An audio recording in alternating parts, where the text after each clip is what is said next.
Like we were very glad to be in Los Angeles when we were flying from Chicago to Los Angeles in the plane. And as our plane was landing down, somebody said, ladies and gentlemen, you are about to land in 10 minutes, Los Angeles, where your dreams come true, your fantasies come alive.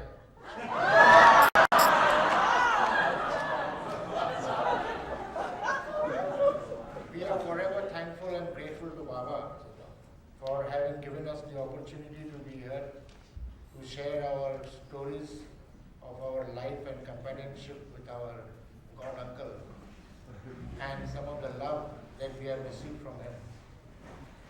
We were often blessed to lighten his universal burden by our entertainment, which he enjoyed very much, and we bring with you stories, jokes, laughter, songs, which we will share with you. Jai Baba. First of all, we would like to sing a song which Mani had written down specially for us to sing when we come this time to the States at the Savas, and we would like all of you to join with us because we all are going to sing this song to Baba. Jai Baba. Jai Baba.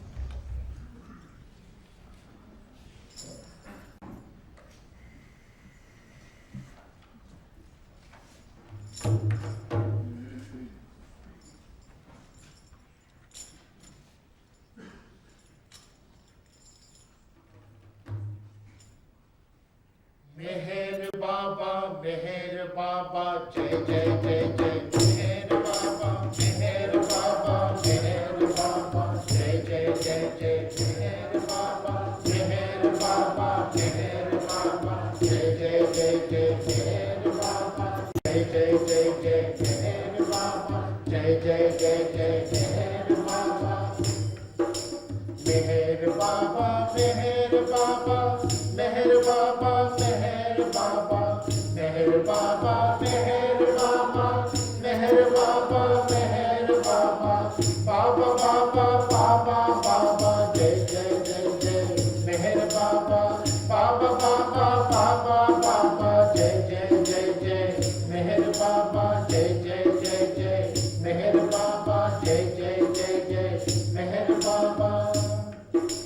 There is none like Meher Baba, there is none like Meher Baba, there is none but Meher Baba, there is none but Meher Baba. Sing on heart, sing Meher Baba, sing on heart, sing Meher Baba. Jai Jai Jai Jai, Meher Baba, Jai Jai Jai Jai, Meher Baba, Baba Baba Baba Baba, Jai Jai Jai Jai, Meher Baba, Jai Jai Jai Jai, Meher Baba, Jai Jai Jai Jai, Meher Baba.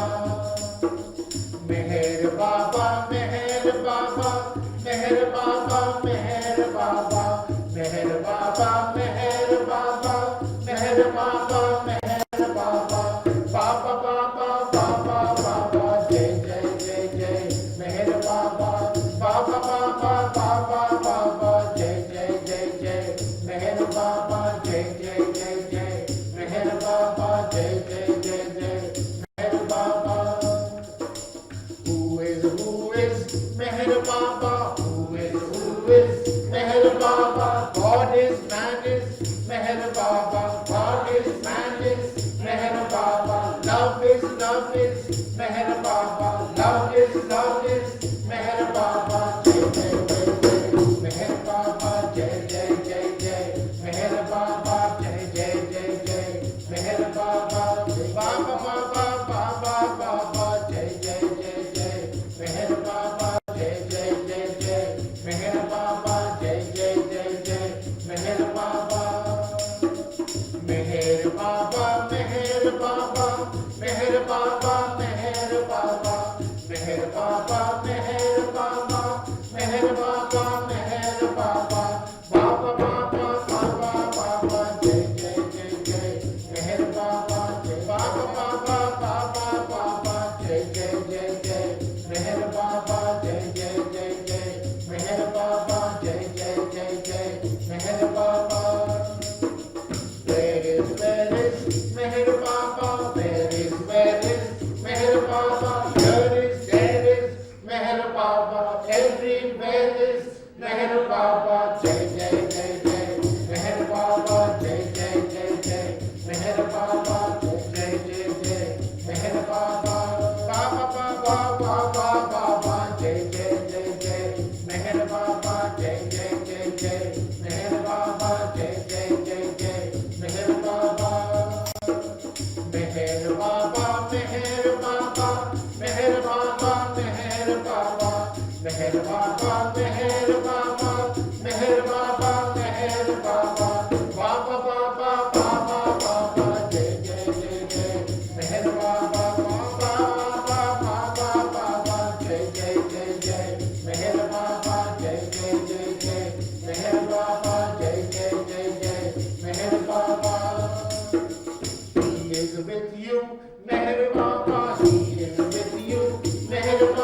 Baba Baba Baba Baba Baba Baba Baba Jai Jai Jai Jai Meher Baba Jai Jai Jai Jai Meher Baba Baba Baba Baba Baba Jai Jai Jai Jai Meher Baba Baba Baba Baba Baba Jai Jai Jai Jai Meher Baba Baba Baba Baba Baba Jai Jai Jai Jai Baba Baba Baba Baba Meher Baba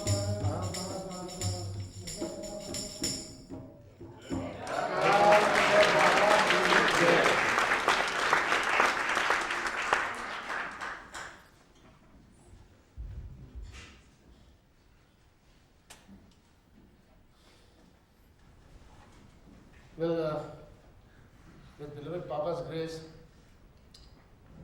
we were destined to have been born in this family, which we consider ourselves very fortunate. And we were born to know him as God in human form. We were breastfed on his love.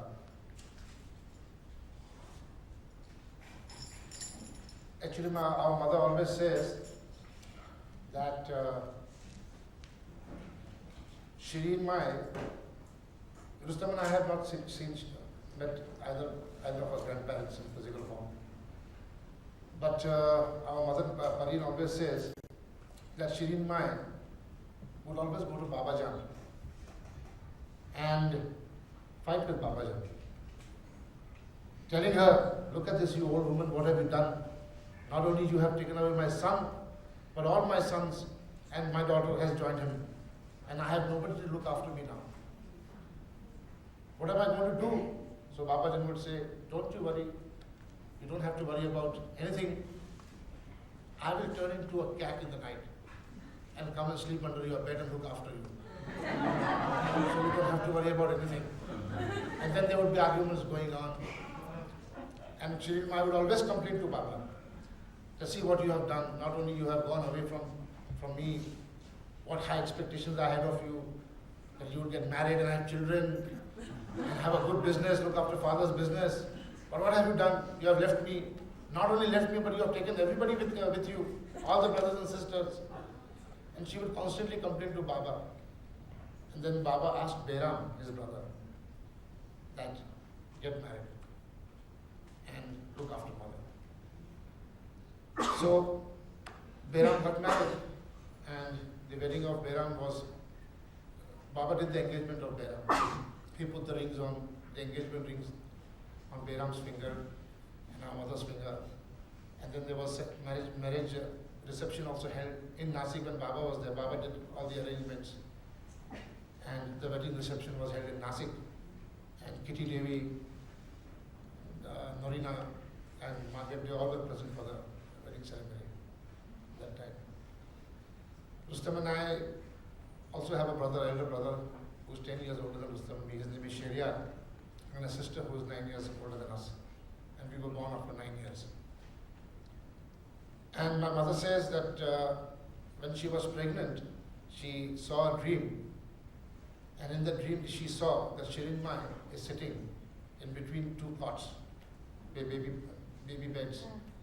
And she sees two male boys in the baby cot, and Shireen Mai is swinging the two cots. And when Pareen was pregnant, Baba would constantly tell her to be very careful, to look after herself well. And Pareen was not aware at all that she was going to give birth to twins. So Rustam and I were born.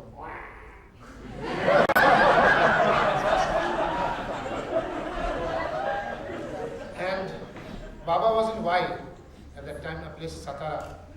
And Baba sent a telegram that named them Rustam and Sora. And Baba did visit the hospital when we were there and pointed out that this is Rustam, this is Sora.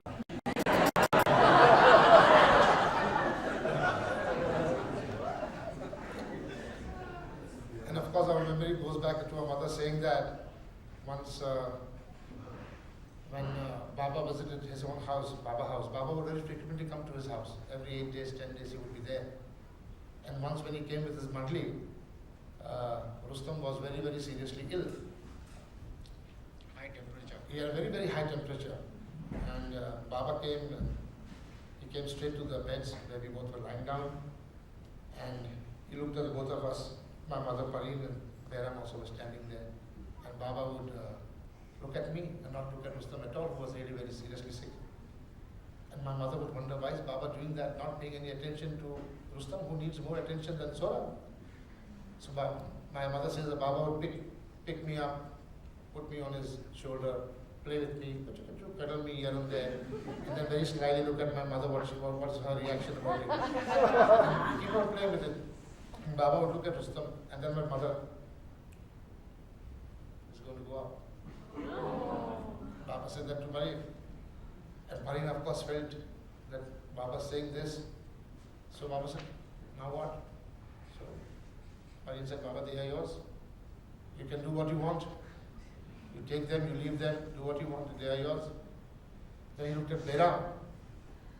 Behram, Rustam is going to go up. So Behram said the same thing. Baba, it's up to you, they are yours, you can take them, do what you want with them. Baba kept on playing with me. And then as he was about to go out, he puts me down in the baby cot and then lifts Rustam up. And he puts him on the shoulder, plays with him for some time, puts him in the bed, and then leaves the house. And my mother says after about half an hour, the temperature vanishes. And he is back to normal. That's why you're still here to tell me. Yeah, that's why. That was only me singing alone.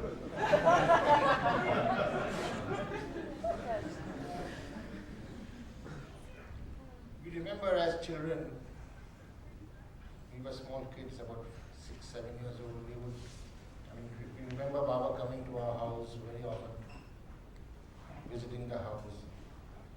And then sometimes he would call Saurabh and me and ask us to bring marbles, and we would play marbles with Baba in the courtyard. But one day, which year was it?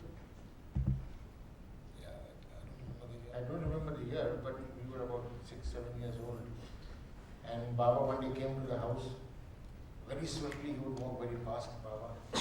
As children, we were small kids, about 6, 7 years old. We remember Baba coming to our house very often, visiting the house. And then sometimes he would call Saurabh and me and ask us to bring marbles, and we would play marbles with Baba in the courtyard. But one day, which year was it? I don't remember the year, but we were about 6, 7 years old. And Baba one day came to the house.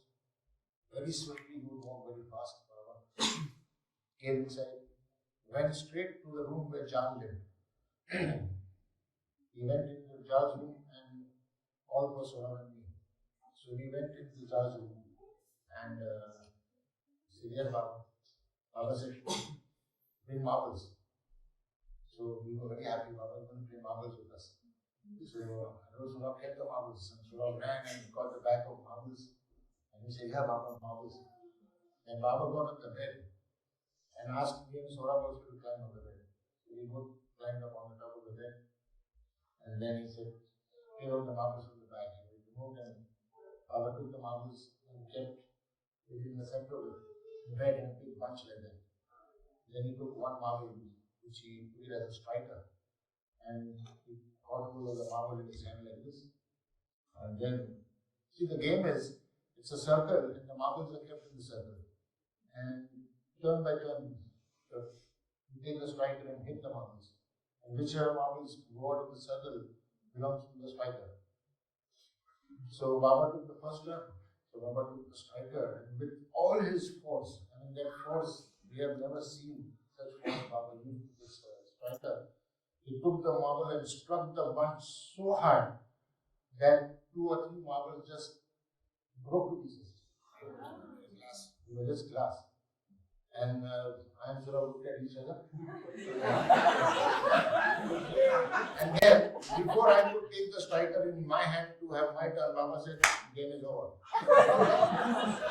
Baba got down on the bed, walked out with the mandi, and went out. And he was on his way to Satara, then he met with the accident. And Dr. Neeru died in that accident. And my mother relates the significance of bringing the marbles to the accident. So this is one of the stories we remember in our childhood. Like for Baba's family, it's always, if you have to do anything, any decision has to be taken, you will always ask Baba's permission. And this story, I remember that Rustam and I, we were about 12 or 13 years old. 12 years old. We were playing in the garden there, Pune, which is very near to Baba house. And Rustam and I were playing sword fencing. We had wooden swords. And I had a gang of boys and he had a gang of boys. We would have wars. So whilst we were playing, there were a group of people standing outside and watching Rustam and me do the fencing. And they approached us. And my mother, she would always send somebody after us that we would not know who, that our maid servant would be there. She would be sent as a spy that we should not get into mischief. So when these men approached Rustam and me, this maid servant of mine got a little panicky and came to them and asked what did they want. So they said, we want to see their parents. But she said, you cannot see their parents. For what do you want to see their parents? So I said, we have some work. So then she took us along with these people to Baba house, where my mother and father were there. And they turned out to be producers of a film company. And then they told Behram that we are very impressed by your twin sons and we would like them to act in a movie. So Behram said that it's not possible because there's schooling. You don't have to worry about their schooling, we'll give them private tuition, we'll do that and this and Behram said that, well, the only thing is that I have to ask the permission of my elder brother. So the guy started wondering what kind of a man he is that he has to take permission of his brother. They wouldn't understand that. So Behram said, what kind of a movie? And they were making a movie called Love and Kush. It was based on the story of Ram's twin sons. They had, the name of the sons were Love and Kush. And they were making a movie on this, on the life. And they said that they are identical twins and we want them to take up the parts. And there was nothing like it. So Behram said, we'll let you know in a few days. And then Behram sent a letter to Baba. That so such and such an offer was made. And it was entirely up to him whether he would want us to act in the films.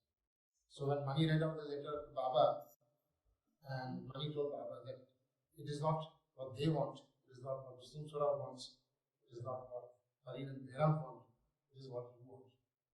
And so Baba said, I don't want them to act in films. And then they came back asking Behram what were the results, and Behram said that, sorry, my elder brother has said no. They said, what do you mean my elder brother has said no?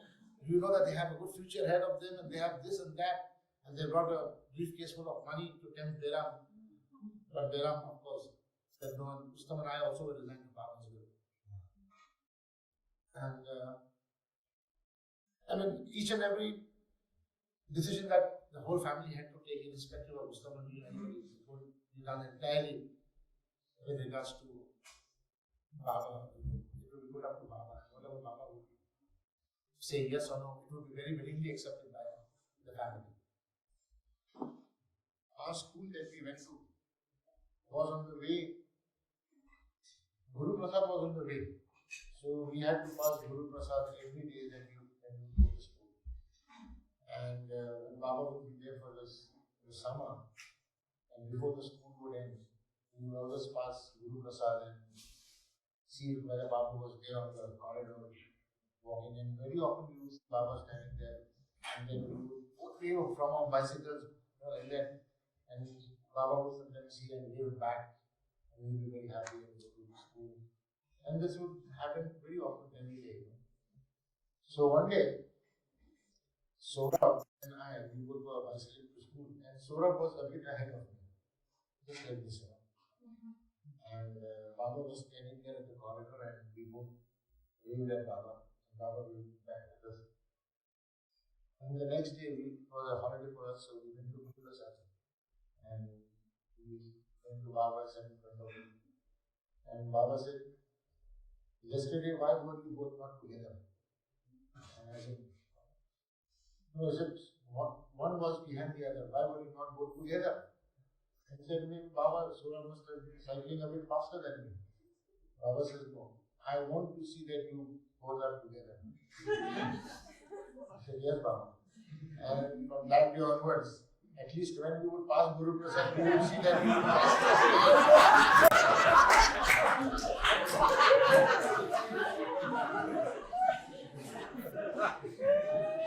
But by Baba's grace, till today we are together.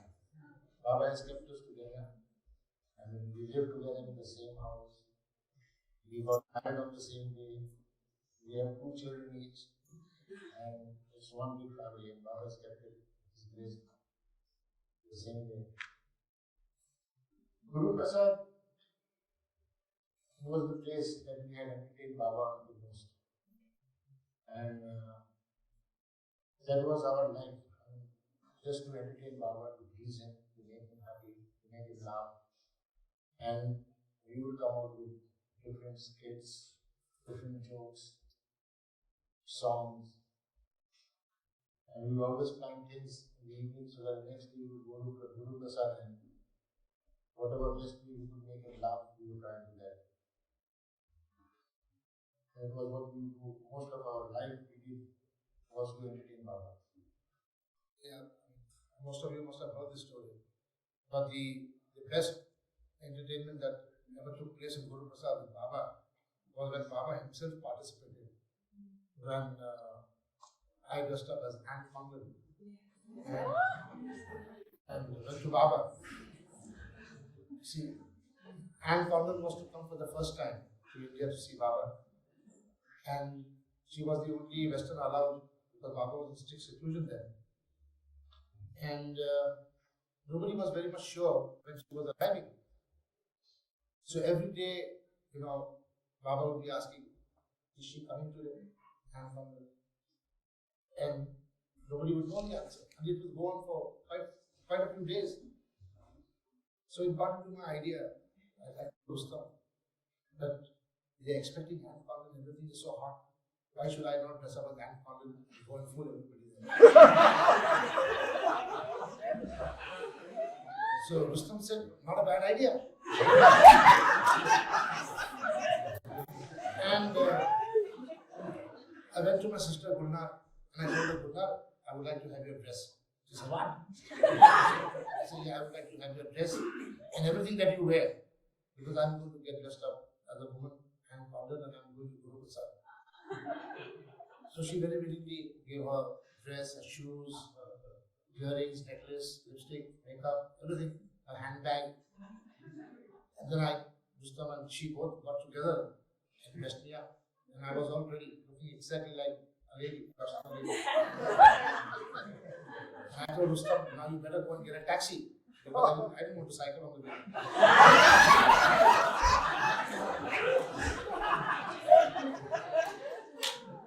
So Rustam went and got a taxi. And I got behind the taxi, Rustam got next to me. And Rustam told that guy, take us to Guru Prasad. So very willingly put them even down, pick, and started driving. Now while driving, Rustam was looking at me whether everything was perfect, or he was putting everything in place and all that. And in India, it's not a very usual sight to see a man touching a woman. So the taxi man was looking for going on, and he's telling Rustam, hey, kya karta hai? What are you doing? He says, no, he's my brother. He says, what?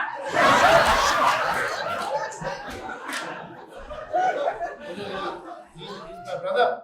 And there's nothing, they're going to act in a play. Oh, I see, it's all right. So he brought us a gate of Guru Prasad. And I told Rustam, you go ahead, walk ahead, a little ahead of me. And he started walking ahead and I started walking at the back of him. And as I reached the Mandli hall, Rustam went in first and told Iraj, who was sitting next, just in the door. He went and said, so Baba, Anne Conlon, Iraj, Anne Conlon. And everybody, Anne Conlon. And when Baba is in a relaxed position, he always has his sagra up. And Iraj wanted Baba to be very presentable to Anne Conlon. So he rushed to Baba and put his chakra down, wiped his sweat and all that.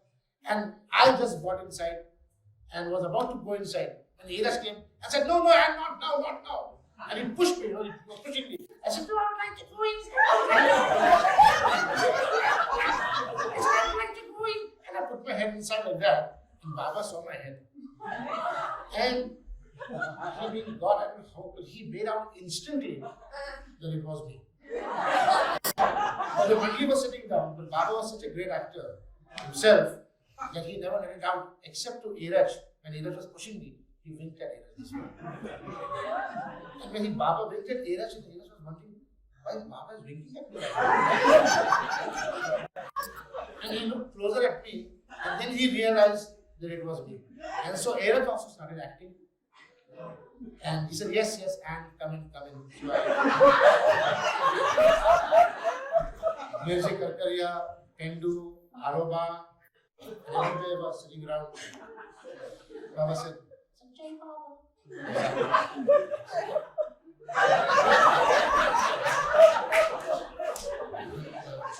Baba said, did you sleep well as usual? Baba would ask. I said, yes, Baba, thank you very much. Did you eat well? Yes, Baba, the food was cooked up a little spicy. So when did you arrive? Oh, just yesterday, Baba, I was longing to see you. And Baba called me, kissed me on the cheeks. I went down to Baba's feet. Baba told Iraj, introduce and come to the mother. So the first man sitting was Mirchi Karkaria. And Iraj said, and this is Mirchi Karkaria. Oh, Mirchi, I've heard so much about you, Jai Baba. He shook hands and Mirchi said, Jai Baba. He shook down. And this is Aroba. Oh, Jai Baba.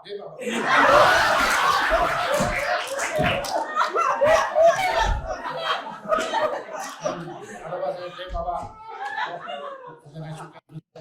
And this is Pendu, Jai Baba. And everybody was introduced. And then Baba clapped for Bhavel. So Dr. Bhavel came inside like this. And she told, Baba said, take hand, his hand only. And Jai Baba did too. Jai Baba Bhavel.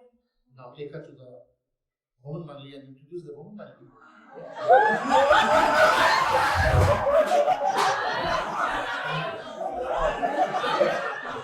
am I going to do now? And it had been years that I had never seen Mehra.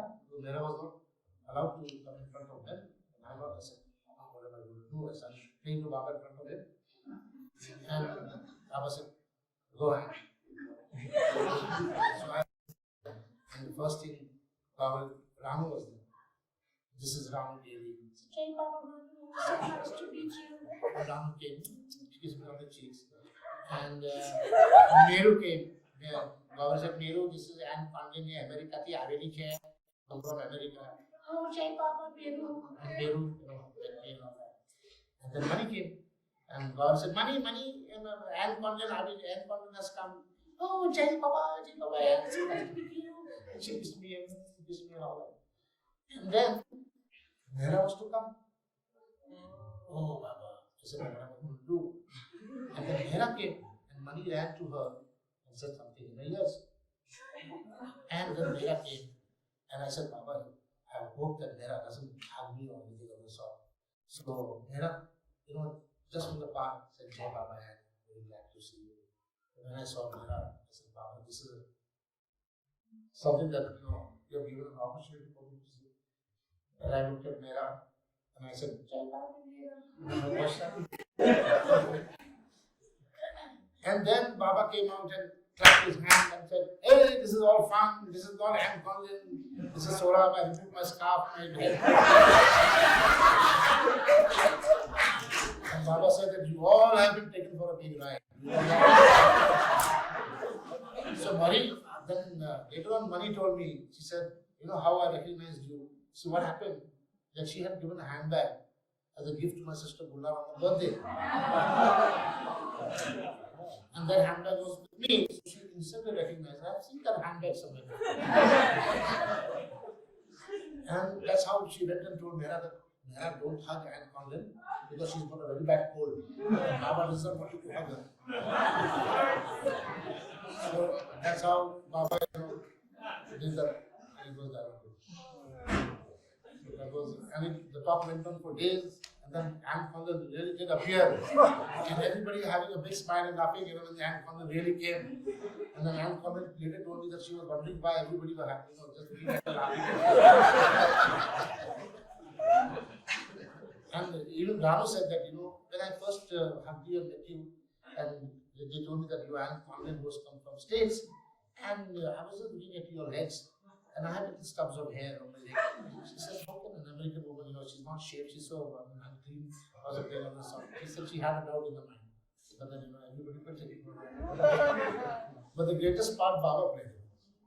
He is the greatest actor of the moment.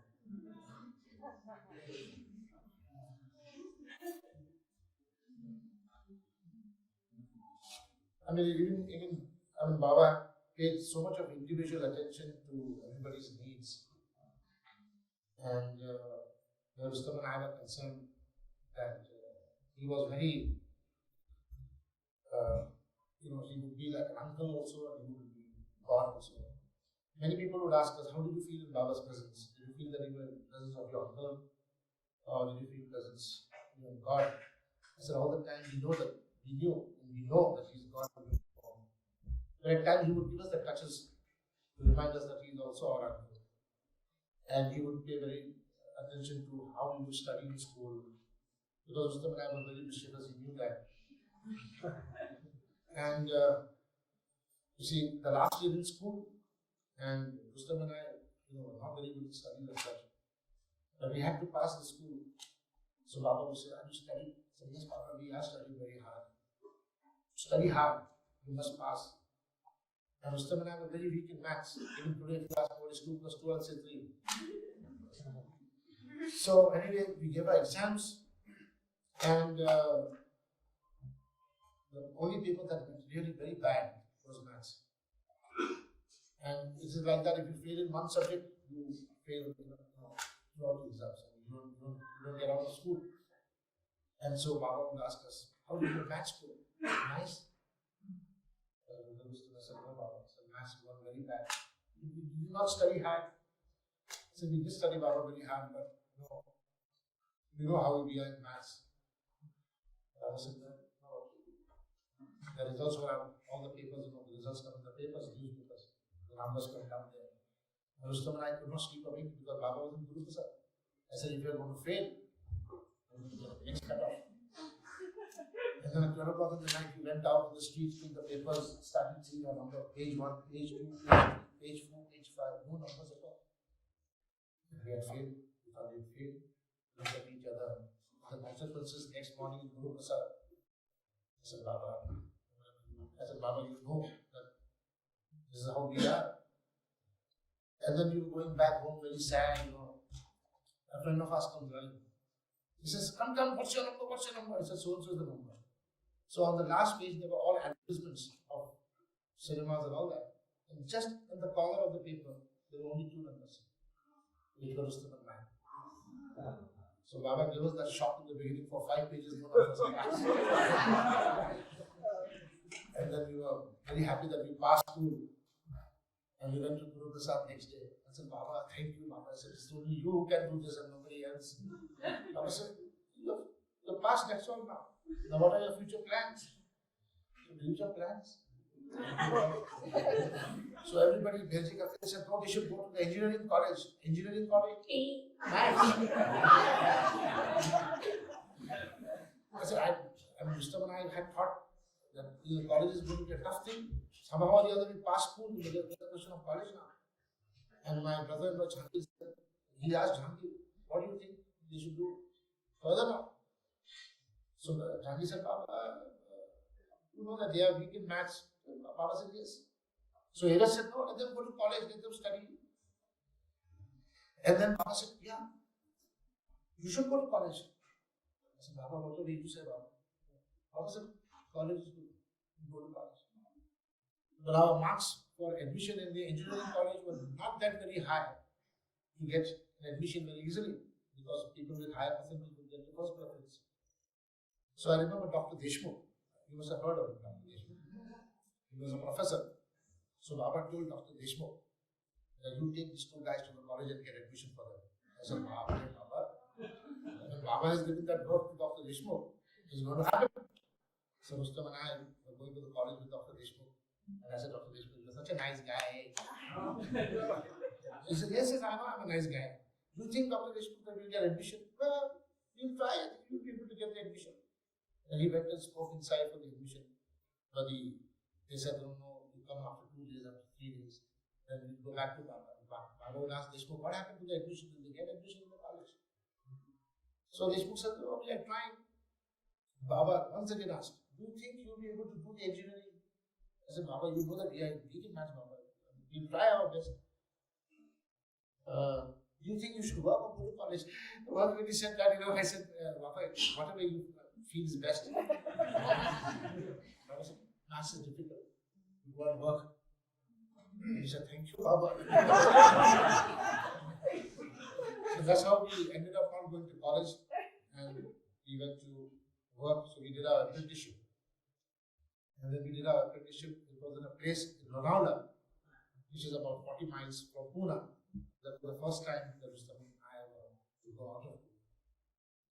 And before we could go out to Lonavala, Baba called us and gave us a set of orders.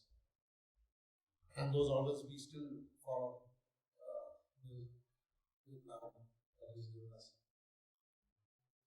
Well, those orders were after school, Rustam and I started smoking. So we would smoke quite a lot. So Baba said not to smoke more than 5 cigarettes a day. And not to drink alcohol. No gambling. And no womanizing. And till today we follow those orders very strictly. And of course we went to work and somehow we terminated our apprenticeship and came back to Pune. And we were working in Pune then. And during our visits to Guru Prasad, once Baba gave us an order to repeat his name 101 times. In the morning and in the evening. 101 times in the morning and 101 times in the evening. So one fine morning when we were sitting in front of Baba all of a sudden out of the blues, he said, will you repeat my name as I told you every day in the morning and evening? He said, yes, Baba. Will you show me how do you repeat my name? So we both stood in front of him. Baba, Baba, Baba, Baba,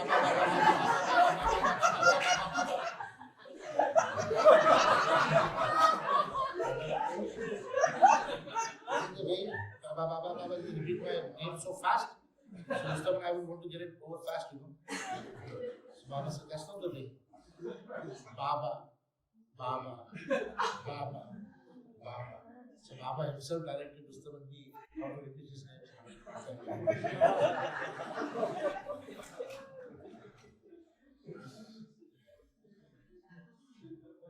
When we would go to Guru Prasad, there would be times when Baba would play cards, a unique game of cards called Lalisk. And Baba would have 30, 40 people playing, all sitting in a circle, and the alternate person was one team, and Baba had one team. And Baba would always make Saurabh and me sit close to his chair, because that time we were, and today also we are fat, but that time we were stout, and the game was that if the team lost, they would have to rub their nose in front of Baba 3 times on the ground. And squatting on the ground, and for me and Saurabh to put down our noses was a very tedious task. And we would try to be in the team in which Baba was, so that, we did not have to, we thought that we would not have to, Baba's team would almost win every game. Baba would cheat at times. The cheating would go on, everything would go on. So we would try to be in Baba's team, but Baba would see that we would not be in his team and be in the opposite team, because he would make us sit next to him. And as soon as the opposite team lost, and we had to, Baba would hold us by the neck like that.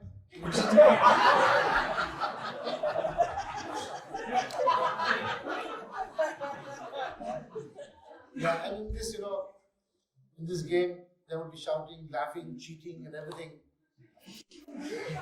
But very often in that laughter, in that joking, in that cheating, Baba would all of a sudden stop. You say, I am God in human form. I have come down to this level to be with you, to laugh with you, to play with you, to cheat with you, to joke with you. But never for a second forget that I am God in human form. And then we will all join our hands and say, yes, Baba.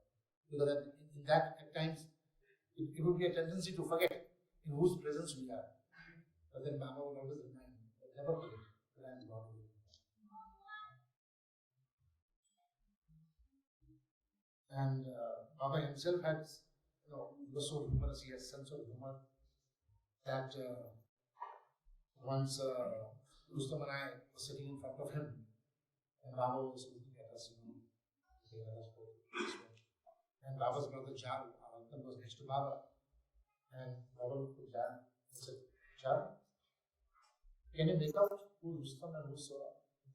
So Jal, who put this on he would point at Rustam and say, Baba, he's Sora. And Rustam would say, no, Baba, I'm Rustam. Baba says, yeah, I am God in human form. I know each and everything that happens in the universe. But still, I do not know who's Rustam and who's Sora.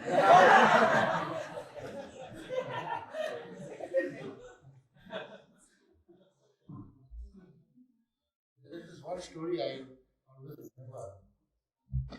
Baba had asked Sora and me always to be together and stay together, happily and live together. So we both had jobs in Pune. And Sora was working for a different organization, and I was working for a government organization. It was an ammunition factory that made different types of ammunition like detonators, bullets, and so on. So one day I get a letter of transfer that you are to be transferred to Bombay. And that came as a shock to me because the first thought that came to me that Baba asked Sora and me not to stay separately, to be together. So I was worried about it and I didn't know what to do. So I went home and I told my parents that such and such thing has happened. So they said, yeah, but we have to notify this to Baba and ask him what is to be done. And it so happened after a few days we were called to Mehrazad. And we all had been to Mehrazad. And I was sure that Baba would ask me to leave the job and to come for another job. So when we put this thing to Baba and I said, Baba, I have to be transferred to Bombay. Baba said, then you will go. And I was set back and Baba said that I know I had to do it because Baba said it, but Baba had always asked Sora and me to be together. Now he wants me to go and work in Bombay. And we took it as Baba's will. And I took a transfer to Bombay. And I went there and I stayed with Nargis Dadachandji. She gave me a room there. And I stayed with her. But a week after I left for Bombay, the unit in which I was working in Pune in the ammunition factory, there was a big explosion. And about 3 or 4 people died there. So this is how Baba diverted the whole thing. So sometimes we feel that Baba said this and now he's saying that, but Baba knows what is best for us. Like in Hindi they say, Khuda ki baat Khuda hi jane. God alone understands his own language. That's why Baba always says, not try to understand me, just love me for what I am. Then there were times at Guru Prasad when there would be darshans held there. And second, third day there would be a darshan program. And people would be there in queues waiting to take Baba's darshan. And Sora, myself, then Mehwan Mistri and his brothers, Palu and all, we all sit together. And Sora, when we were younger than him, so we would plan on the mischief, what is to be done. And then we would sit and think, what is to be done now, let's have some fun. Then we would see the huge rows of sandals and chappals. They would be stacked out there in a line. So neatly put out. And And then at idea would come, "Ting."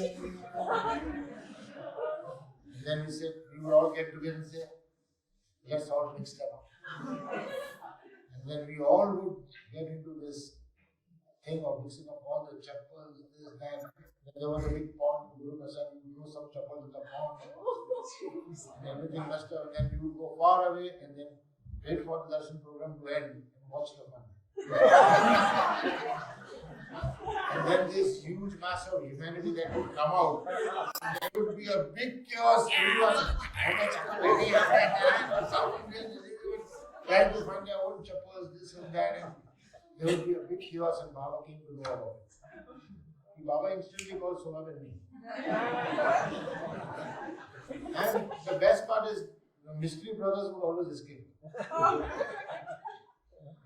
Baba would call Sonam and me, and here we would see our uncle. He would scold us. Is this what you are doing? You have come here to do this and that. And then we would step on the Baba.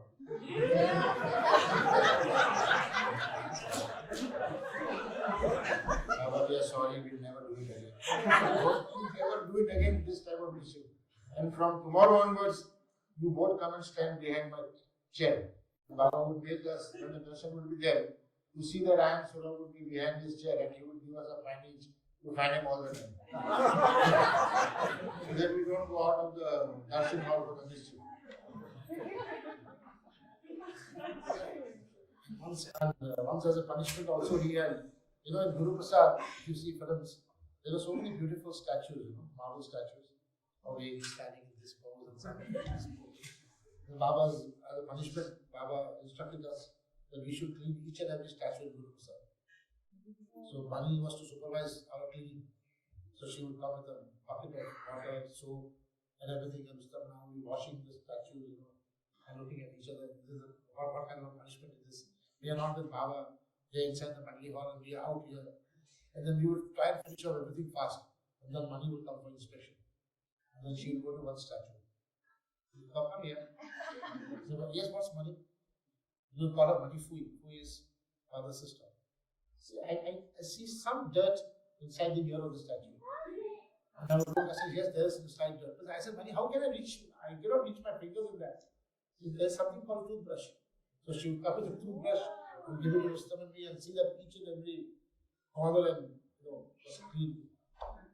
That also would be, that was one of the punishments that Baba had. What did you do to get that? The same kind of submission.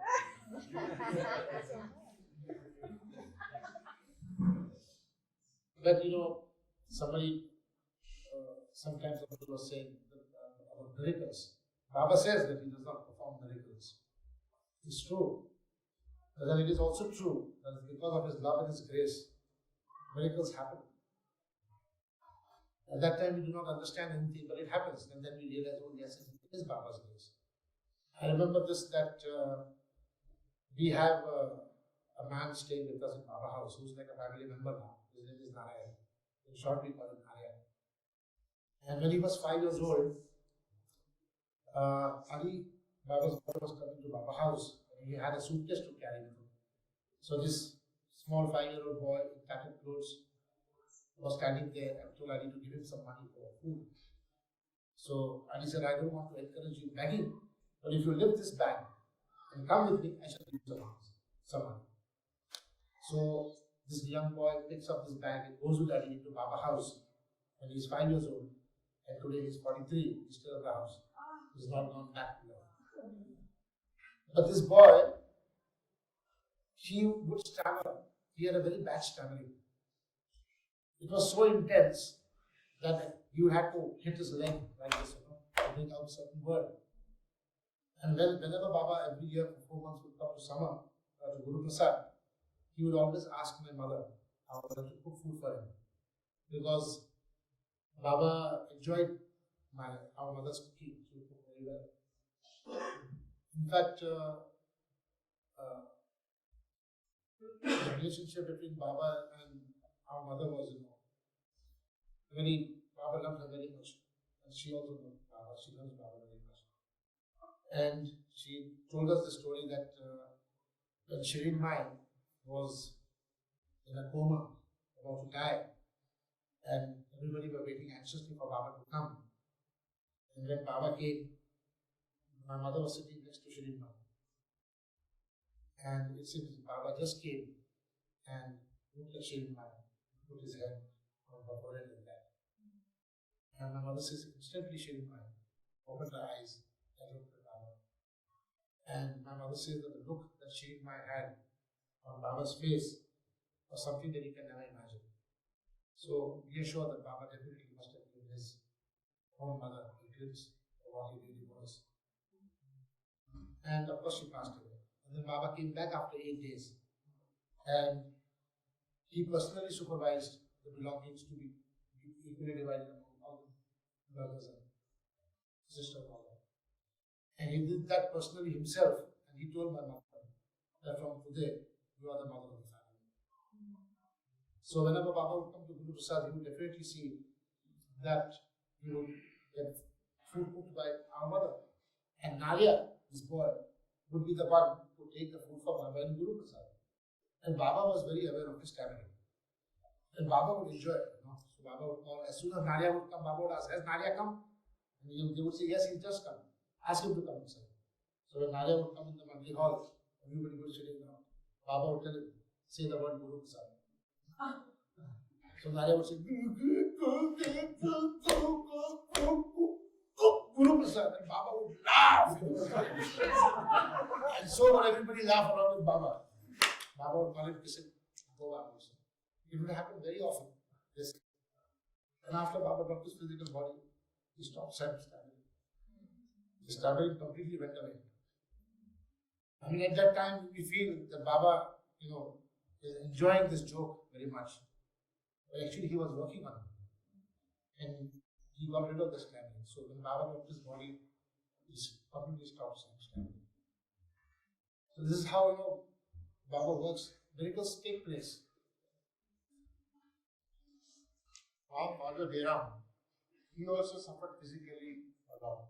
He had a lot of problems. He had ulcers, he had asthma, he had, I just cannot imagine what he didn't have. He used to be always suffering with pain, but he would never show it to people. He was a shy kind of a person, always he would stay at the back. And one day what happened that he had a sort of an ulcer in his inner cheek. And that started giving him a lot of trouble, a lot of pain. So we could see it and we asked Beram, what is it? And then Beram said that he has an ulcer inside. So my brother-in-law, my sister's husband, Shahir, he said that we should take him to a doctor.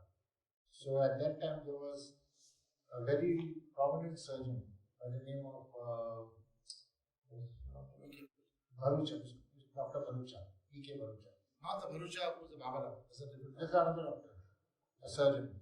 So my brother-in-law took him to Dr. Bharucha. And this doctor, I mean, he was a thorough doctor. I mean, he knew exactly what the problem was. His diagnosis was 100%. 100%. He would instantly tell what the problem was. He was very famous for that. And he was even very famous for his anger. A very fiery person. I mean, so much so that he had once slapped a nurse in the operation theatre for giving him the wrong instrument, and there was a big case about it, and he had to be taken to court and all that. So Beram went to him with Jahangir, and Dr. Bharucha examined him, and he said, it is cancer. And my brother-in-law was taken aback. He says, yes, bring him after 2 days. I have to cut it and send it for biopsy. And we came back and Beram said, no, I'm not going to do anything of the sort and this and that. And at that time, Baba had called all the Pune people from the Pune center and his close family for discussing about the darshan program for the 69. So at that time, my brother-in-law, my father, and all had gone to be with Baba at Mirazan. And Beram was just sitting in one corner. He never said anything about his answer or anything. And discussions were going about how the darshan program was to be arranged and all that with Baba. And And then Baba looked at my father and said, "What are you thinking?" And he said, "Nothing, Baba, nothing very serious." And my brother-in-law took the opportunity to tell Baba that he has ulcer in the cheek and he had been to Dr. Bharucha, and Dr. Bharucha said that it is cancer and it has to be sent for biopsy. So Baba said, "You are worried about such a small thing. Are you worried about this?" Bharucha said, "No, Baba, I'm not worried at all about it. I mean, I didn't even mention it." Baba said, "Don't worry. Even if it is cancer, it will go away." Baba said that. He says, "You take milk of magnesia, that is a laxative. Milk of magnesia, and gargle it every morning for 7 days, repeating my name 7 times and spit it out." And he told my brother-in-law Jhangir to go to Dr. Bharucha and tell him that Meher Baba says it is not cancer. So the worst part came from my brother-in-law to go and tell this doctor that Meher Baba says it is not cancer. And my father did that for 7 days and that ulcer vanished. There was no ulcer. There was no trace of it. There was no trace of that ulcer. And my brother-in-law, he said that he was so scared to go and tell his doctor, now how is he going to say it? So he says, he goes to the doctor and says, "Doctor, well, you know, Meher Baba is his brother and we had been to him."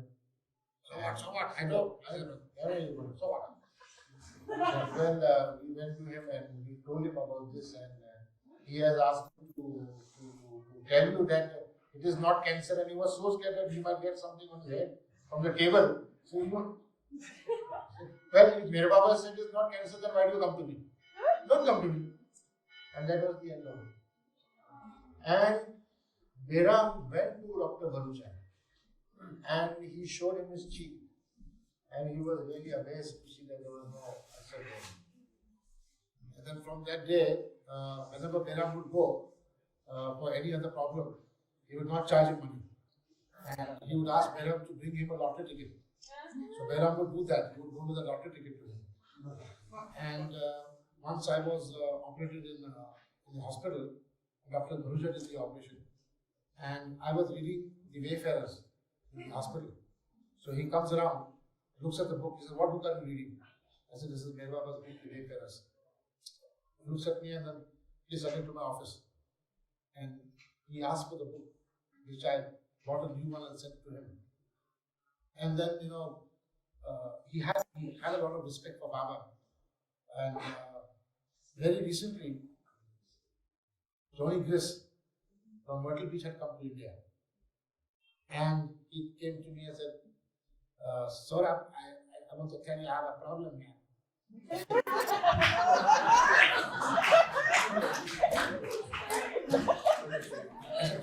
I said, "Tony, what's the problem?" "Well, man, the problem is that I'm bleeding when I pass motion. And I didn't mention that to anybody. It must be because I didn't want to miss my trip to India, man. I would give anything for India." And I said, well, I said, "You should go and show yourself to a doctor." And the only doctor that I could think was Dr. Bharucha. So I take him to Dr. Bharucha. Dr. Bharucha is there. I said, "Doctor, this is my friend Tony Gris." So he goes and he checks him up. Tony is very nervous. What's the report going to be? And he tells him, so Tony said, "Doctor, do you think it's something very serious?" He says, "Well, there's nothing serious. You have hemorrhoids." And Tony was happy.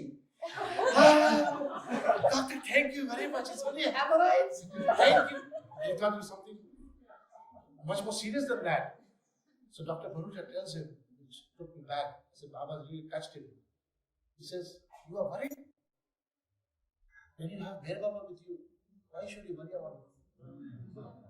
I said, "Jai." I said, "That Baba." Is it lunchtime or continue? Yeah, my mother was very, very, close to Baba. Very close to Baba in the sense, like she would be very free with him and she would talk.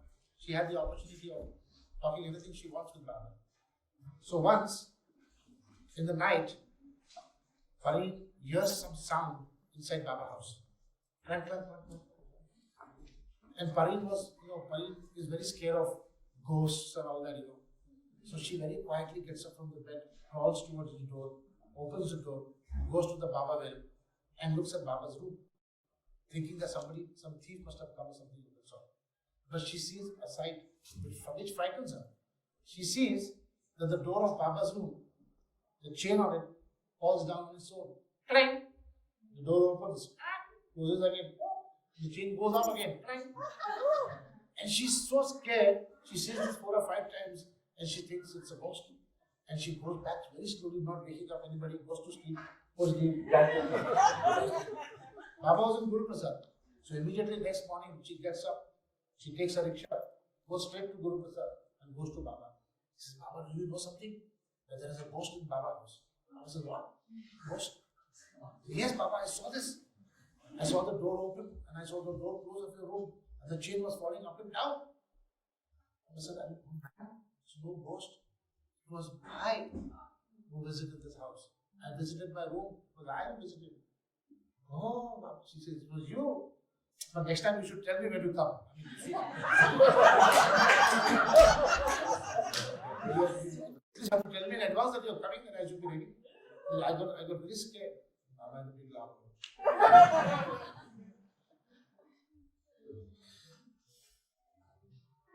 And once one Baba came to his house, Baba every summer would come to his house. He would go inside the room and sit in his room on the chair there, sit in front of the bed. And he would point out that this is the well, this is the tree by father. Baba knew this was his father, and he has gone inside the room and pointed to the stone. This is the stone where I banged my head. Baba would see that. And then there would be a small darshan program for the close ones of Dastur Nehru and Meher Mullah. They would come, the close family members would be there. And there would be, about 25, 50 people doing Baba's darshan. And Baba would sit on the chair over there. And my mother had got 2 pounds of those Indian sweets called pedas to be given as prasad by Baba. They were about 25, 30. And Baba, would hug each one individually, kiss them, take a prasad, give it in the hand, and he would pass on. But word went around. The Babas come to Baba house, and more people came. There were about 200 people. And at that time, nobody realized anything. But Baba would just keep on giving prasad. Eventually, in the end, Baba caught Parin's shoulder and was walking out of Baba house. More people were coming. And Parin had this plate in her hand like that, with the pedas. Baba's hand on the shoulder. Baba would pick up the prasad, keep on giving. And eventually, Baba went to his car and drove back. And then we saw that there were nearly about 200 people there. And then Parin's mind just went. Where did the prasad come from? There were only about 25 or 30 pieces. Where did the prasad come from? Baba just kept on giving prasad. This is how His grace works. These are not miracles, but His grace. Baba doesn't do miracles.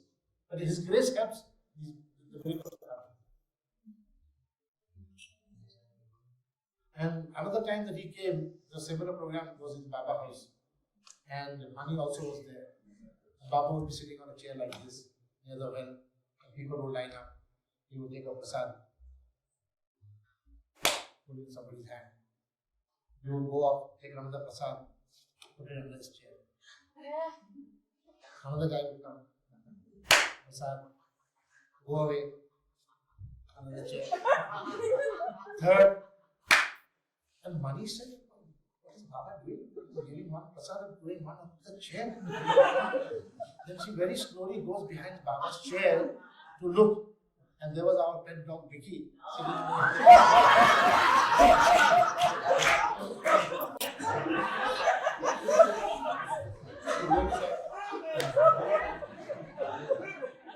There's a very funny story about Vicky too. Baba's well was being repaired. There's a covering of Baba's well. And the covering was removed for a new covering to be put. So for one night, there was no cover on the well. Whereas Vicky had a habit of jumping on the well and barking at the sparrows that would make noise on the chiku tree, Baba's tree. So least realizing Vicky that there was no cover, when the sparrow started, he went up. The well is quite deep. We started reading, and we all rushed. And Rustam and I were very attached to Mickey. I said, Rustam, Mickey's gone to the well. Baba. My mother was, very attached to Mickey. Everybody loved Mickey very much. And the whole family was around the well, just shouting, Baba, Baba. Rustam went to Baba's room, got Baba's picture and put it on his chest, and said, Baba, please help him, Baba, please help him. And my mother was saying, Mickey, Baba bol, Baba bol, Baba bol. And at that moment, nobody could think what to do. And there was a rope. So, and the only thing available was a small tin like this, a small can, empty can, which my mother, she tied it and put it inside. I said, Mother, what are you doing? I said, how is he going to get in that small can? Big problem there. She said, no, Mickey, Baba bol, and hold it, Mickey, Baba bol, and hold it, Mickey. And Mickey looking up at her, and you believe it or not, with all our shouting and all that, Mickey just puts his two front legs on the can like that, and is hanging. Unbelievable. And my mother was putting, Baba, Baba, Baba. And as soon as he came up, Baba! We told this to Baba, and Baba was very pleased, he was very amused. And this dog was so lucky that he died at the age of 14.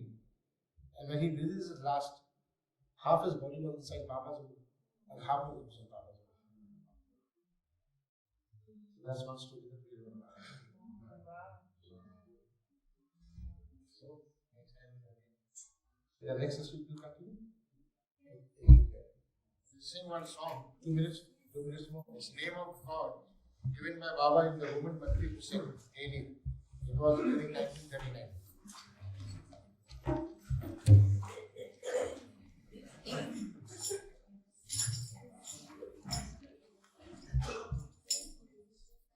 Meera कार परवर देखा रहूरा मस्त अल्लाहू तू मीरा कार परवर देखा रहूरा मस्त अल्लाहू तू ही यस दान तू ही भगवान अबूरा मस्त अल्लाहू तू ही यस दान तू ही भगवान अबूरा मस्त अल्लाहू तू ही नर मात्मा परब्रह्म तू ही और माइटी गॉड ईश्वर तू ही परमात्मा परब्रह्म तू ही और माइटी गॉड ईश्वर तू ही परमेश्वर इज्जत अहूरा मस्त अल्लाहू तू ही परमेश्वर इज्जत अहूरा मस्त अल्लाहू तू मीरा कार परवर देगार अहूरा मस्त अल्लाहू तू मीरा कार परवर देगार अहूरा मस्त अल्लाहू तू ही यस दान तू ही भगवान अहूरा मस्त अल्लाहू तू ही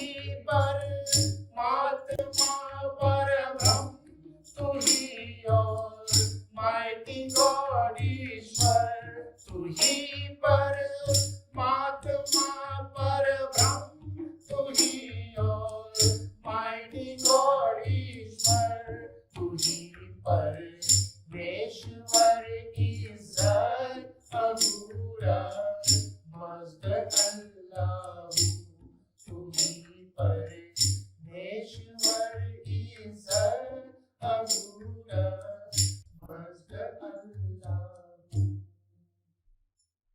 अवतार मेहर बाबा की जय। अवतार मेहर बाबा की जय। अवतार मेहर बाबा की जय।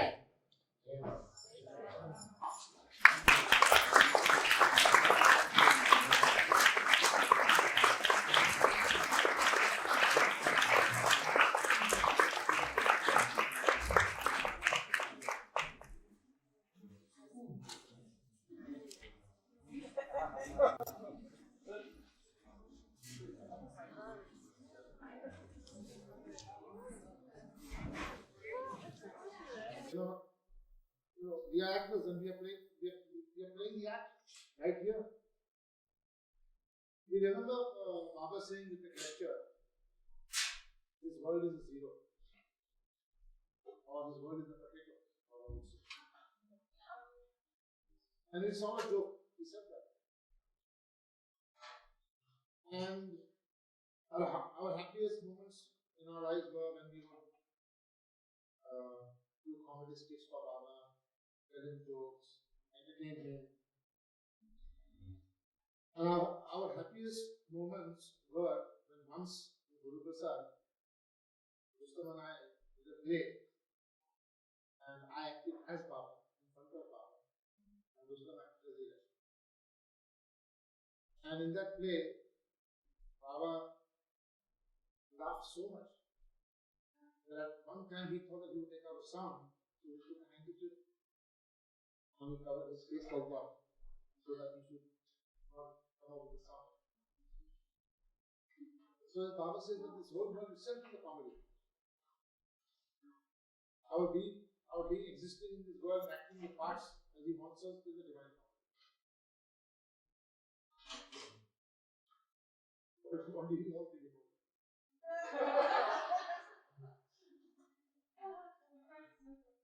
Any question?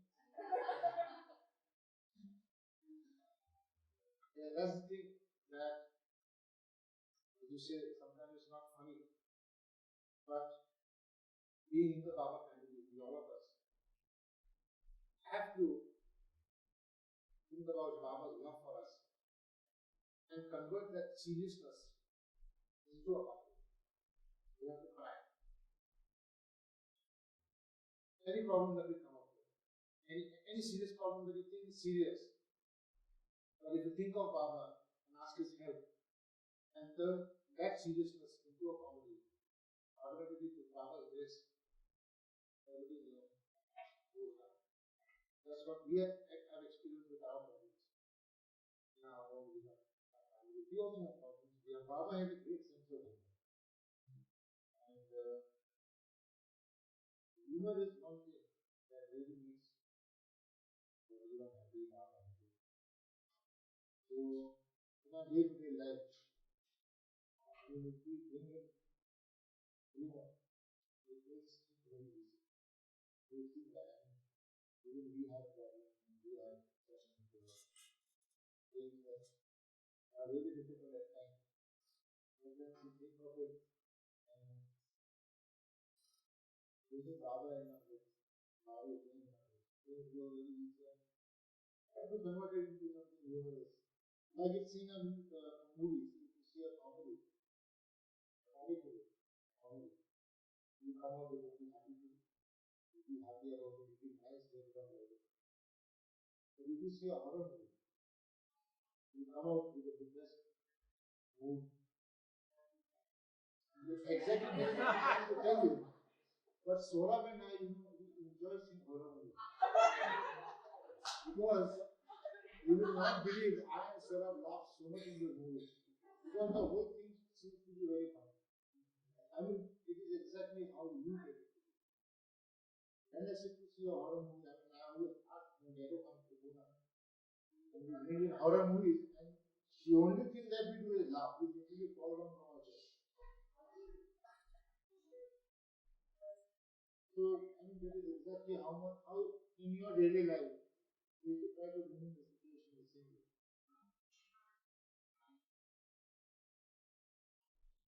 Some of us have a fantasy that most people who are so close to God really have. Everybody has problems. Everyone has problems. I have problems. Like, at times I have an argument with my wife over something. And she says, Saurabh, no, it should be done this way. And I said, no, Shannon, it should be done this way. And then we keep on arguing again. But how does Baba want it to be done? And she says, yes, how? All of a lot of kids that have a lot of terrible things happen to them that seem like it's not supposed to, that they're little victims, and they are. And sometimes it's really difficult to see what's good about these situations because they come from terrible places, lots and lots and lots of abuse, and they don't usually like to talk about what's been happening to them because it's been so bad. And the only way I found that works, I found two ways that work real well: playing games and putting them in big swinging chairs and moving them back and forth. I call it Lucas therapy, because everything comes out. It's very strange, but sometimes it's difficult to see what's funny and what's wonderful about situations that happen to children in particular, because they don't have choices. Things happen to them, and yet you have to remind yourself that somewhere behind all this, maybe lies back or something, there's some reason, some action, there is a purpose. Just so you don't get too attached to that. But I find that's probably the hardest thing, because I think adults have some choice in the matter, but kids, I mean, I get really kids that, I have a kid with 8 personalities because she's been so seriously damaged. And it's not easy for me to see what her life is going to be like. And it's not easy to see what's funny or fine about her existence, and yet she's there for a reason.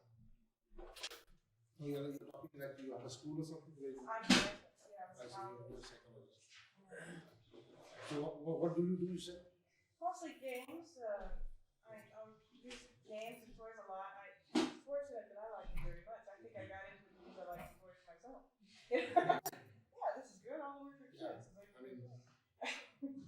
You see, it also depends upon these kind of children when they are brought to schools like that. It also depends upon the kind of person that they get to work with, in the sense that like you work with them.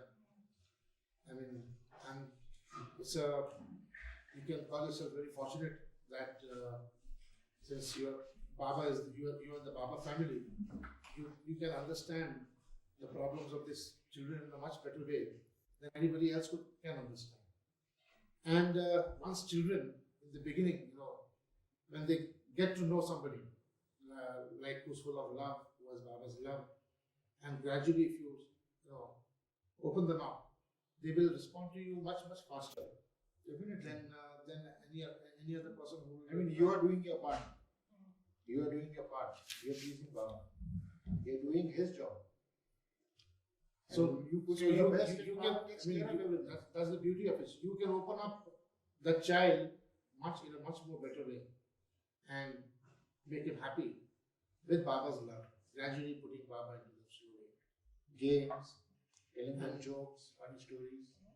And I've seen the bookstore, there are so many books of stories for children that have especially written now, and if these stories could be put to them, and with all the time in the back of the mind you have Baba, definitely Baba will turn that seriousness into a comedy. There is no doubt about it.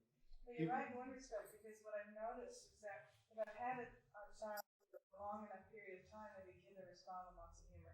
Not the acting out kind of stuff, not the angry kind of stuff, but just real fun stuff. Yeah. I had a kid surprise me real good the other day. Yeah. And but it was just spontaneous on his part, and that was the healthiest thing I've seen in a long time.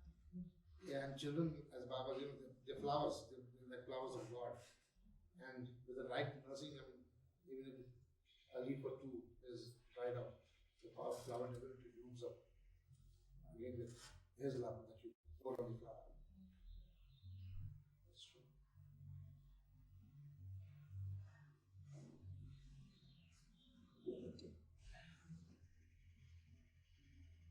What questions was that? I'm letting others reply if I just keep going.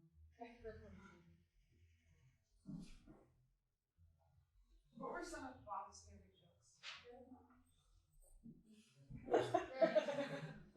Well, I was going to tell this joke that Rustam and I remember, which we had told Baba, and Baba had enjoyed it very much. I was going to tell it in the next talks, but now since you asked, I will say that joke again, of course. But there was this period in 1968, in the summer, the last summer, that Baba came to this physical form of Guru. And that summer, particularly, Rustam and I remember very well, because Baba was in a great mood. Every day there would be joke sessions. Baba would ask each and every member present in the Murli hall to tell him a joke.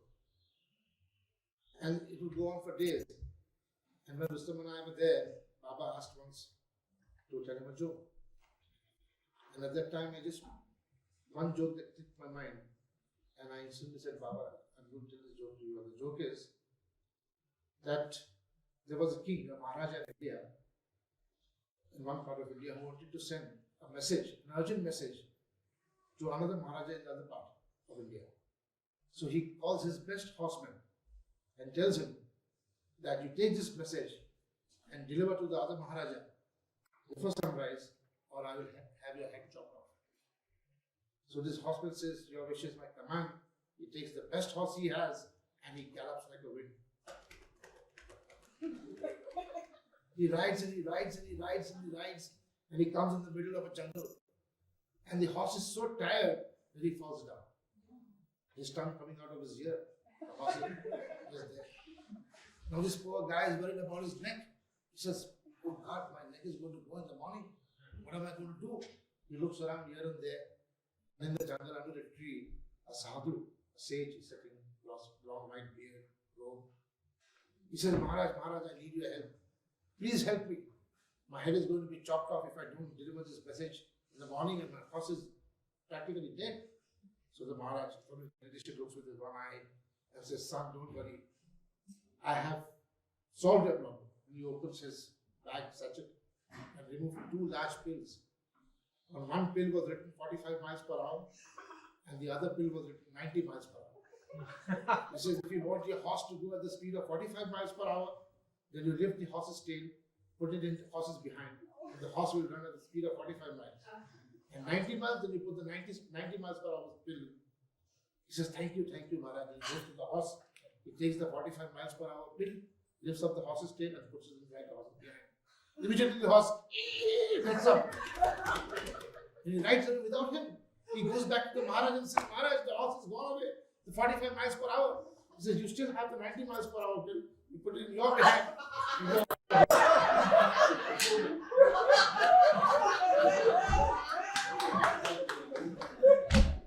So Baba laughed a lot. I mean, he kept on laughing and laughing. And everybody enjoyed the joke very much. So Baba jokes, yes. But that was also, wasn't that a time when Baba was in his seclusion and was suffering a Yes. great deal? It was. And in that suffering, Baba Arun knows why. He thought of everybody should tell him a joke. Even in that pain and that suffering, he would laugh. Baba had his own reasons. But Baba gave a lot of importance to people always being happy, always smiling, irrespective of what pains or sufferings or problems they had. And that's what Baba always wanted, that we love him and try our best and leave the problems to him.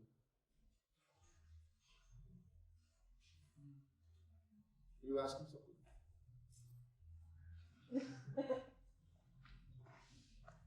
What are some of your favorite jokes? Yeah. I remember this joke well because Baba enjoyed that very much. So, was there not any situation in your lives where seriousness turned into a comedy or something? Maybe. Sorry. You would like to share that with you?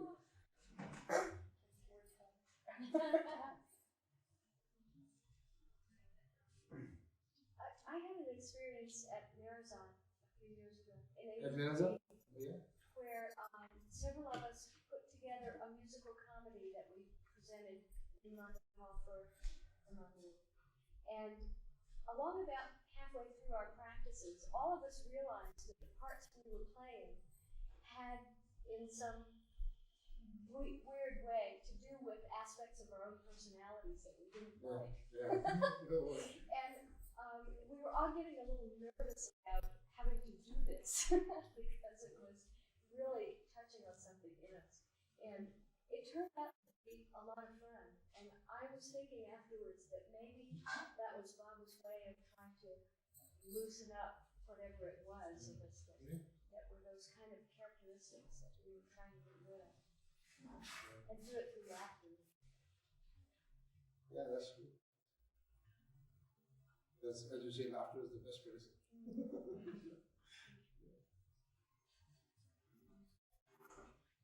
I'd say I was married once.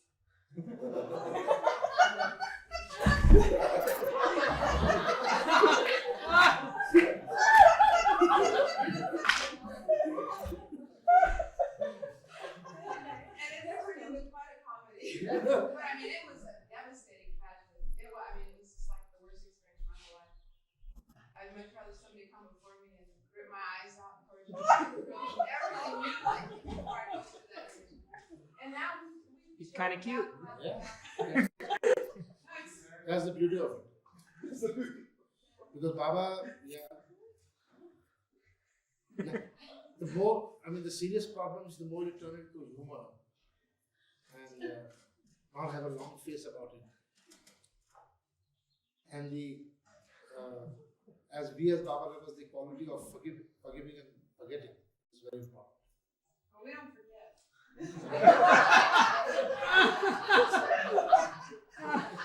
Yeah. And it really helps us a lot in our lives.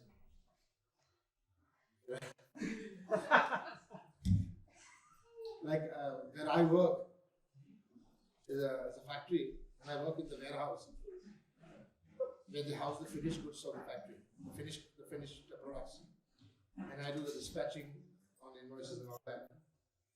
So I have a new boss now, and this guy was a very serious guy.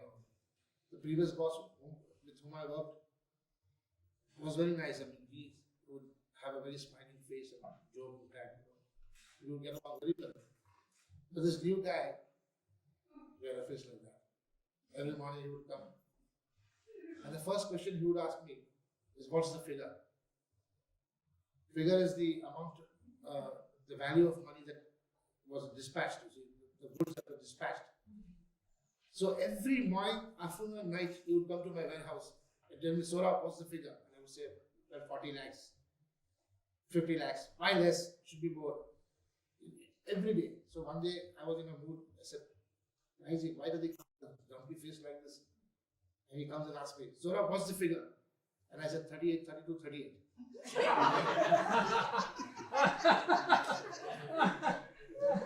And he just couldn't control himself, he started laughing.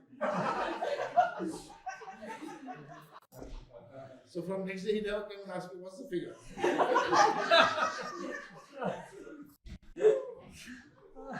So at times the seriousness, if you break the seriousness in another man with a little laughter, a little comedy, and when you have the Baba's love, it automatically comes out. And I have seen even stone melting.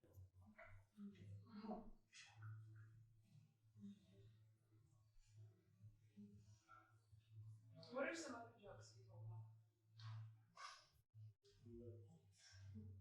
There was one joke.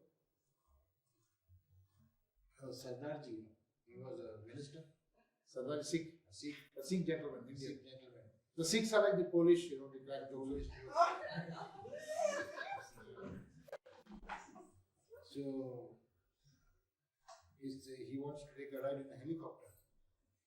So there's a pilot there with a helicopter, and he says, "Take me for a spin." So he goes in the helicopter, he sits, and the pilot takes him up. And then, even the pilot was a Sardarji. And then everyone is down there, there's people around the minister, and they see him go in the helicopter, and then the helicopter is going up, right up. And everyone are waving him out like that. And he goes way up high, way up high. And all of a sudden you see the helicopter come down.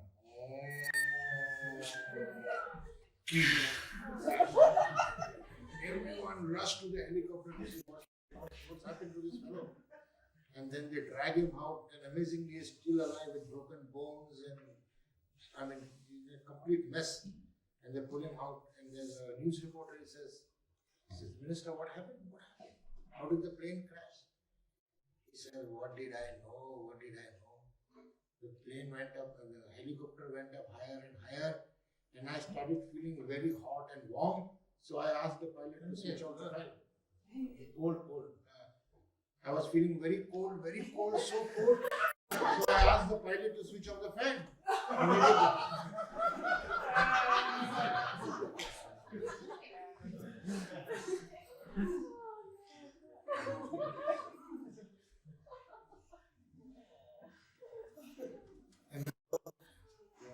was just going to ask if it's a joke being twins, or is it more difficult?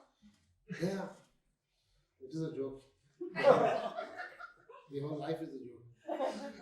Every time I see that I'm seeing in the mirror. I remember about twins, a big joke. That once we had gone to picnic with our friends, and we were on the railway station coming back home. And Rustom was standing a little away on the other side of the platform, and I was on the opposite side. And there were a bunch of boys who got into an argument with me. And I had started an argument with them. But then the train came in, and I got inside the compartment first, and Rustom was hanging behind. So all of a sudden, Rustom hears a big whack of the bamboo stick on his back. So he's not sure what's happening. And then when I peeped out, I saw it was those boys with whom I had an argument. They whacked me over. So I said, see, Baba, I win the argument and he's got the picture. Do you ever get confused who's who? Who? You always know you're Yeah. Hey, Baba.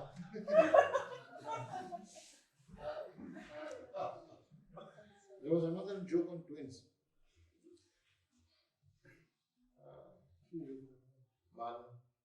The joke is like that on Bombay, on the Chowpatty beach, there was a guy selling medicine for bald people to grow hair.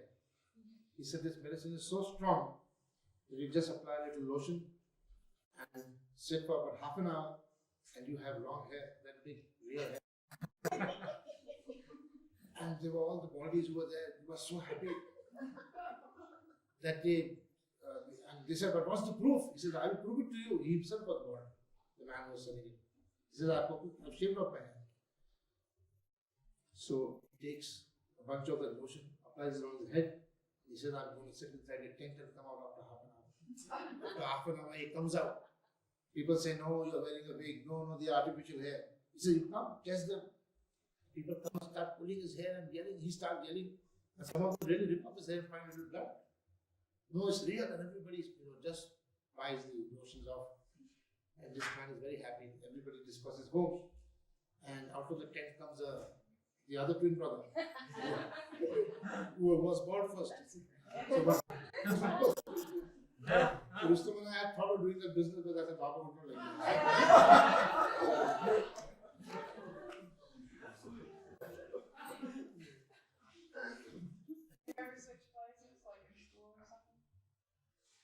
Well, in school, the teachers used to get confused.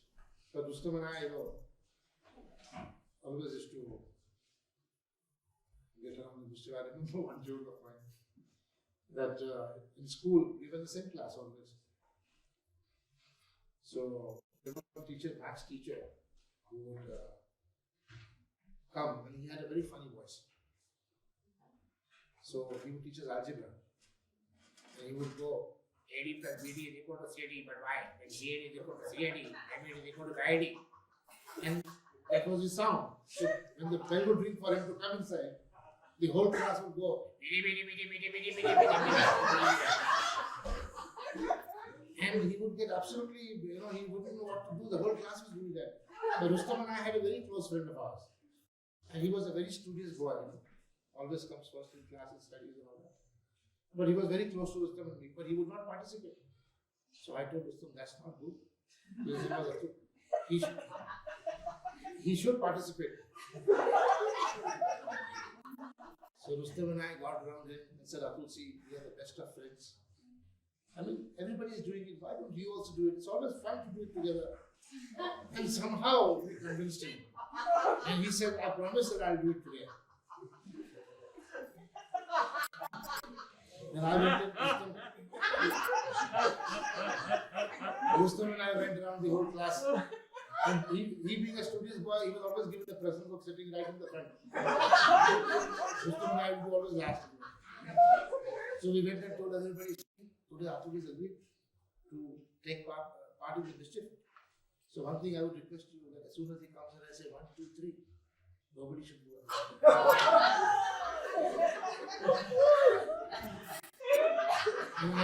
And I had told this boy, friend of mine also, I will say 1, 2, 3 and then you start. Say yes, you have long nose. So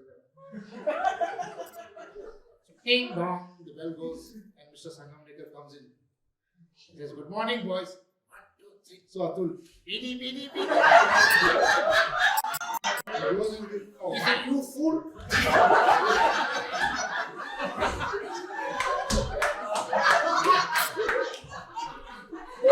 Tells him to get out of the class. He's out of the class and he's standing, and all the teachers are wondering, the most studious boy in school standing outside with his hands. And 6 months he didn't speak Yusuf. But then some I would go on, try to get him back again, crack jokes. And at 1 or 2 jokes I saw him smiling. And then we got to be friends. And till today we are friends. We still meet each other.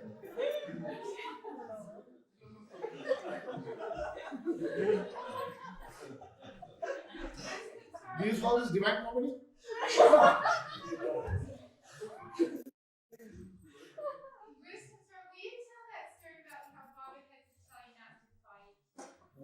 Oh. One day, there was a friend of ours. His name was Adi. And somehow or the other, he got involved into a big fight with some boys. And he was beaten badly. So he came rushing to Saurabh and me saying that such and such boys beat me and we should go and fight. That time we were in our teens, 16, 17. So Saurabh and I, we got on our bicycles like big heroes and went with them. Come on, let's see who's there and all that. And there was a big crowd of boys and all that. And we pointed out, here, see these boys, they beat me up and all that. And Saurabh and I just went inside, and got into a fight. But what had happened, those boys had already brought in some cops, police. And immediately I and Saurabh and Adi were taken into custody, police custody, for questioning. And I and Saurabh got so scared. Scared because this would go to Baba. Because Baba was in Guru Prasad. And I and Saurabh was so scared that we were just sitting there doing nothing. And my father came with my brother-in-law, and then the police, they convinced it. They just got into it. You want this, that, and then gave them some money and some bribe. They took it and then they let us off. And as expected, Baba called Saurabh the next day. And the next day, we were so scared to go in Guru Prasad Mandli Hall that literally we went slowly, one step by step, and we could hear Baba shouting, and we both were literally shivering. And we went and stood in front of Baba. And here we experienced Baba is our uncle. Baba said, shameless fellows, I don't want to see your faces. You want to get out from me. Don't touch my nose. I don't want to see your face. Get out from me. Go away from Guru Prasad. Never show me your face. Rustam and I felt so bad. And that was the worst that Saurabh and I ever felt for having done this. And we asked Baba for his forgiveness. Baba says, go away from me. I don't want to see your faces. But in our hearts of hearts, we knew Baba was merciful. So we just slowly we started walking out. Very slowly, because Baba might call us back. But still no time of Baba calling us. Baba was really angry. Up to the door we went to the Mandli Hall. Then we got down the steps. And our bicycles were there. And then we started making a big noise of opening our lock. And then we heard clap. And Era said, Baba wants you. And we felt so happy Baba wants us back again. But then again, second thought was whether he's calling us to fire us again. And then again we went there. Baba says, this is how you behave. I never expected this from you, this and that. I said, uncle, fire is heavy. And Baba said that, will you do this again? And Baba said, we told Baba, we'll never do it again. And Baba said, it is an order that you will never raise your hands on anyone again. On both of them. And he said, yes, Baba. And then Baba called us and kissed us and hugged us and made us sit down. Some years passed by.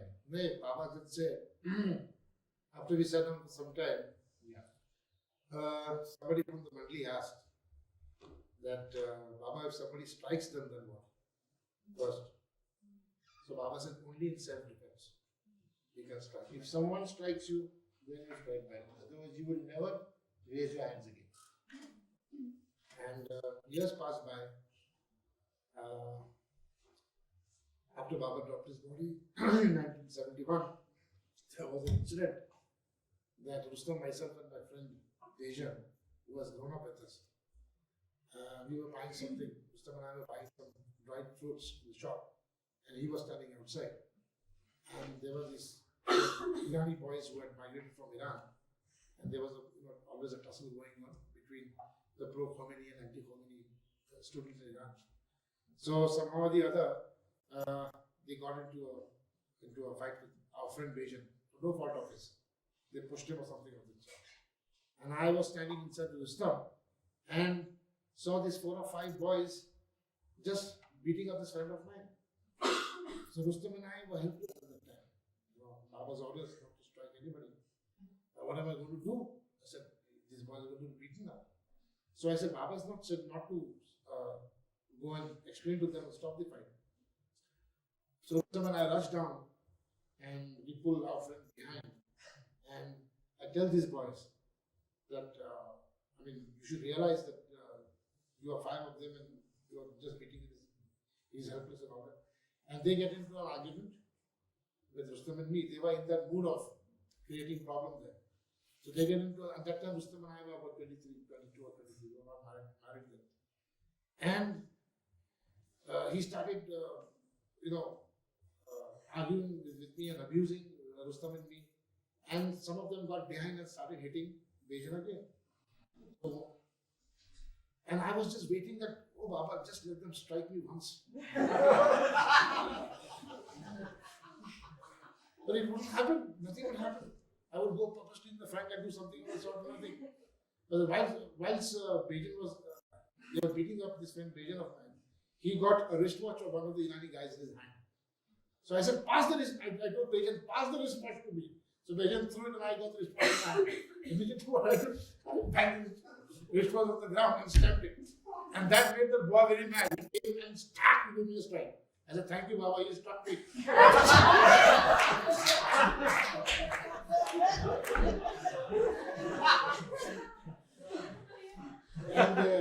And eventually these boys were wanted by they were deported from Pune because they were creating a lot of problems regarding this Khomeini movement that was going on.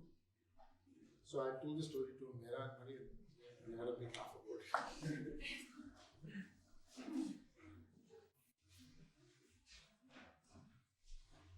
There wasn't a follow-up with that, and you saw that you got these guys later trained and stuff.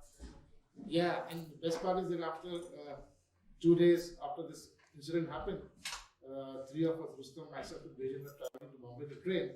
And when in the same compartment were these 4 boys who were handcuffed and were being taken away to the Bombay airport to be sent to